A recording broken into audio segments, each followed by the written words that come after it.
All right, so you got your gate installed, and now you're gonna, if you have an auto operator that you've ordered from us, ours is called the Saber, and essentially sits right on top of these Z brackets up here.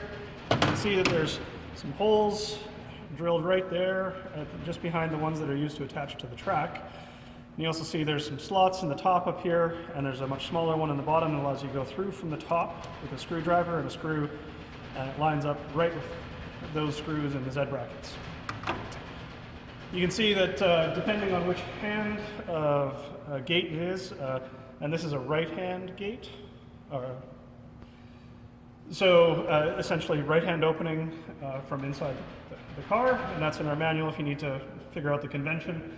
And then depending on where exactly you put these brackets, the holes will line up. They're slotted, so you do have some room to move them back and forth, but you do need to get the brackets, and we do pre-drill those upper tracks so that those spots are set. But if for some reason you need to move them, you can basically move this bracket over by drilling 2 new holes for self-tapping screws in a different position, and that's fine. So this one's all set, and essentially I like to come in from the front and put the screw into place just with a couple of fingers.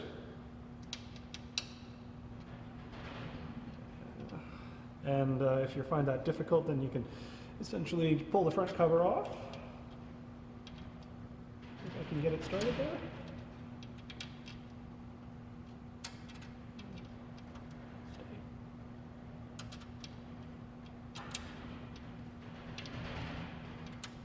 That's staying. Take your screwdriver from the top, put it into the head of the screw. Find the hole, there we go, and basically just tighten it down.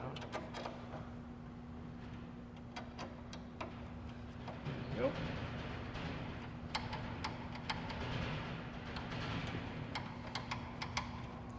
The operator is a little back heavy, so if you're not comfortable doing this just like this, then you can put a rest underneath it to keep it propped up just underneath the motor. That's fine, it's got some big screws keeping it held in place. And you find the other side. Screwdriver through, grab it. So you can see you don't actually have to take the front cover off for this process. That's what those access holes are for. And then last one over here.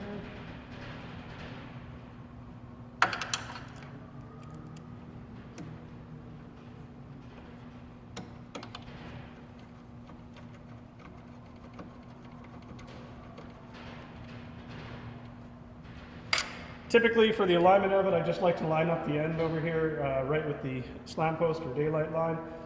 And usually that's a good place to start, and then if you need to shift it back and forth a little bit, they are slotted, so you can do that. And that's basically installing it mechanically.